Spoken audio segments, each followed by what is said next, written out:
जो मेरी बहन ने यहां मेहनत की, 2-2 घंटे सोकर जो मेरी बहन ने रायबरेली में चुनाव में काम किया, उसके लिए मैं दिल से धन्यवाद करता हूं प्रियंका का और आप सबका। आपने कठिन से कठिन परिस्थितियों में लड़ाई लड़ी। पहली बार चुनाव संचालन में किशोरीलाल शर्मा जी नहीं थे, अपना चुनाव लड़ रहे थे अमेठी में, लेकिन इनका कमान निर्मल शुक्ला जी ने, विजय शंकर अग्निहोत्री जी ने, पंकज जी ने संभाला और हमें उनकी कमी महसूस नहीं की पड़ी, क्योंकि आप सब ने पूरी मेहनत से दिन रात काम किया। आप सबको बहुत बहुत धन्यवाद। दोनों जिला के अध्यक्ष, अमेठी के जिला अध्यक्ष, रायबरेली के जिला अध्यक्ष पंकज जी, प्रदीप जी को बहुत बहुत धन्यवाद कि आपने भी पूरी जी जान लगाकर आपने काम किया। मंच पर विराजमान मैं बहुत पूर्व विधायकों को देख रही हूं। अशोक सिंह जी हैं, पंजाबी सिंह जी हैं, आप सब यहाँ पे बैठे हुए हैं।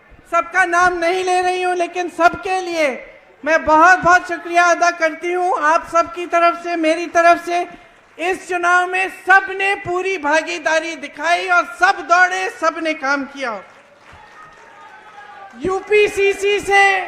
यूपीसीसी से हमारे साथी यहाँ आए, अजय राय जी, अविनाश पांडे जी मंच पे बैठे हैं, मोना जी बैठी हैं, लेकिन 70, 80 या शायद 100 ऐसे हमारे साथी जिन्होंने हमारे साथ 2022 में बहुत काम किया, वो भी यहाँ आए, आपके साथ न्याय पंचायतों में रहे, उन्होंने काम किया, उनको भी बहुत बहुत धन्यवाद।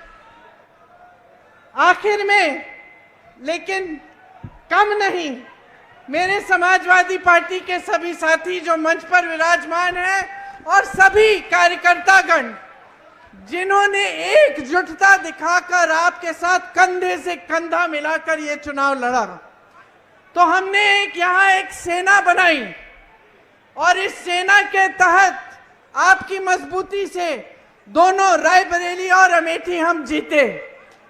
ये एक ऐतिहासिक जीत रही। यहां से मुझे गर्व होता है इस बात को कहने में कि यहां से, अवध से, पूरी यूपी में और पूरे देश भर में ये संदेश आप लोगों ने भेजा कि हमें एक समर्पित, एक सच्ची, एक साफ राजनीति चाहिए अपने देश में। पूरा देश आपकी तरफ देख रहा है। मैं अपने एआईसीसी के सचिवों को भूल गई, सबसे ज्यादा काम मैं इन्हीं से कराती हूँ। एआईसीसी के सचिवों को और संदीप को भी धन्यवाद, क्योंकि आप सब ने भी दिन रात मेहनत की। देखिए, मैं ज्यादा समय नहीं लेना चाहती, सिर्फ आपको एक बहुत बड़ा धन्यवाद देना चाहती हूँ, क्योंकि जब मैं यहाँ आई थी इस बार चुनाव लड़ने के लिए, मैंने कहा था कि लगभग 300 घंटे हैं, 2-2, 3-3 घंटे निकाल लीजिए सोने के लिए, बाकी सब काम करेंगे। और आपने ये करके दिखाया है। दिन रात हमने काम किया इस नतीजे के लिए। सबसे बड़ा धन्यवाद रायबरेली की जनता को, मेरे परिवार के सदस्यों को, जिन्होंने मेरे बड़े भाई को वोट देकर इतनी भारी बहुमत से जिताया। हम सब आपके आभारी हैं। और जितनी श्रद्धा, जितनी निष्ठा आपने हमें दिखाई है, उससे दुगनी श्रद्धा, उससे दुगनी निष्ठा के साथ हम सब आपके लिए काम करेंगे अगले 5 सालों के लिए और हमेशा के लिए। आप सबको बहुत बहुत धन्यवाद। जय हिंद। हर प्रदेश में, तमिलनाडु, उत्तर प्रदेश, हर जगह, मणिपुर, राजस्थान, कर्नाटक, तेलंगाना एक हो गए। और मैंने सोचा ये हो क्यों रहा है, इसका कारण क्या है? इसके 2-3 कारण हैं। सबसे पहला कारण, जो देश की आत्मा को समझ आ गया, कि नरेंद्र मोदी जी, अमित शाह जी हिंदुस्तान के संविधान को खत्म करने की कोशिश कर रहे हैं। जो हिंदुस्तान की नींव है उससे वो खिलवाड़ कर रहे हैं। इसीलिए पूरा देश एक साथ खड़ा हो गया। दूसरी बात, 2014 में हिंदुस्तान की राजनीति में एक बदलाव आया।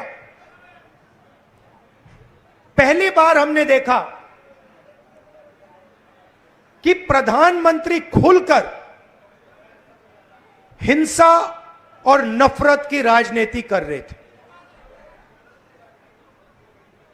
और यह हिंदुस्तान की संस्कृति और हिंदुस्तान के धर्मों के खिलाफ है। और रास्ता मैं बताना चाहता हूं, और मुझे बहुत गर्व है कि रास्ता रायबरेली, अमेठी और उत्तर प्रदेश ने दिखाया है। उत्तर प्रदेश की जनता ने नफरत के खिलाफ, हिंसा के खिलाफ, अहंकार के खिलाफ दबाकर वोट दिया है।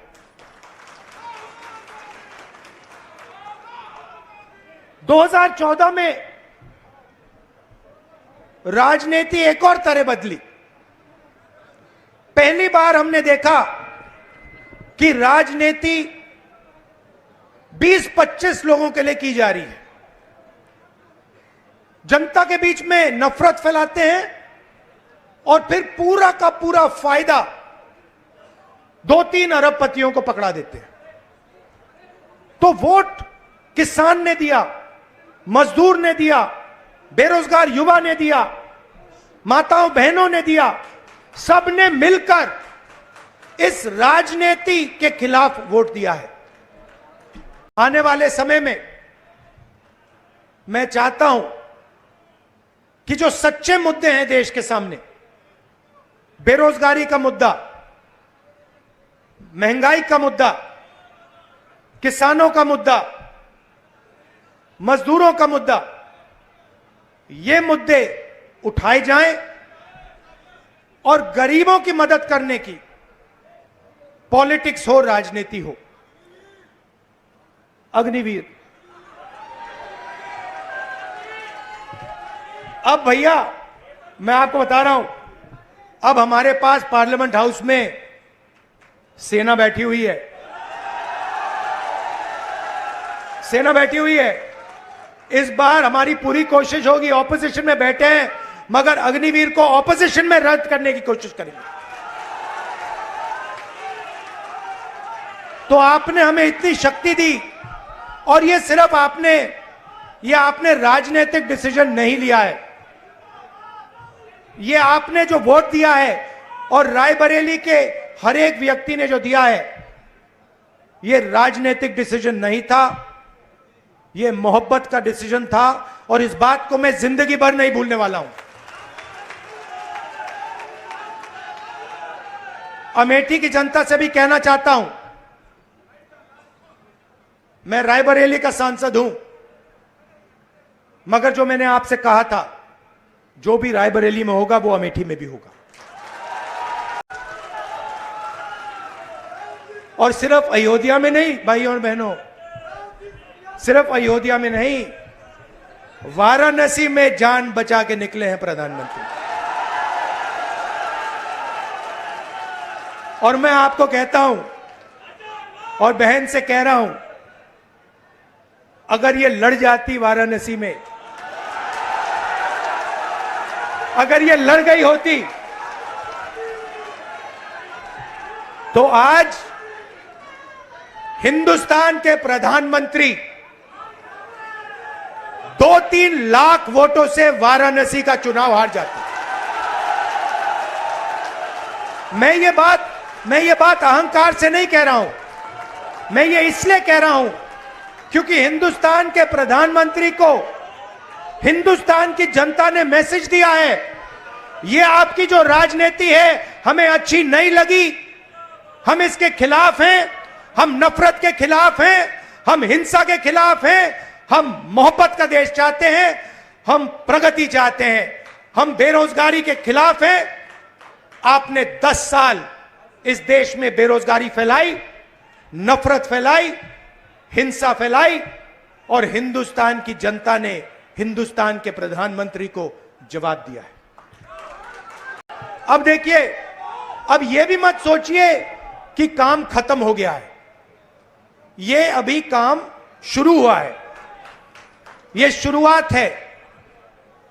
हिंदुस्तान ने मैसेज भेजा है कि हमें नरेंद्र मोदी जी का विजन अच्छा नहीं लगता, हमें नफरत नहीं चाहिए, हमें हिंसा नहीं चाहिए, हमें मोहब्बत की दुकान चाहिए और हमें नया विजन चाहिए देश के लिए। और अगर देश को नया विजन देना है तो भाइयों और बहनों, उत्तर प्रदेश से ही देना होगा। और उत्तर प्रदेश ने मैसेज दिया है कि इंडिया गठबंधन, समाजवादी पार्टी और कांग्रेस पार्टी को हम चाहते हैं, देश में चाहते हैं और उत्तर प्रदेश में भी हम चाहते हैं। कांग्रेस पार्टी रायबरेली में, अमेठी में, उत्तर प्रदेश में, बाकी हिंदुस्तान में एक होकर लड़ी। और मैं समाजवादी पार्टी को कहना चाहता हूं कि इस चुनाव में उत्तर प्रदेश में आपका हर एक कार्यकर्ता कांग्रेस पार्टी के कार्यकर्ता से मिलकर एक साथ लड़ा। भाइयों और बहनों, अयोध्या की सीट हार गए, राम मंदिर बनाया, उसमें इनॉग्रेशन में एक गरीब व्यक्ति आपने नहीं देखा होगा, एक किसान नहीं था, एक मजदूर नहीं था, एक पिछड़ा नहीं था, एक दलित नहीं, आदिवासी राष्ट्रपति से कहते हैं तुम यहां नहीं आ सकती। और आपने वहां पे देखा अदानी जी खड़े थे, अंबानी जी खड़े थे, देश के अरबपति खड़े थे, पूरा बॉलीवुड खड़ा था, क्रिकेट की टीमें खड़ी थी, मगर एक गरीब व्यक्ति नहीं खड़ा। तो जवाब अयोध्या की जनता ने भी दिया है।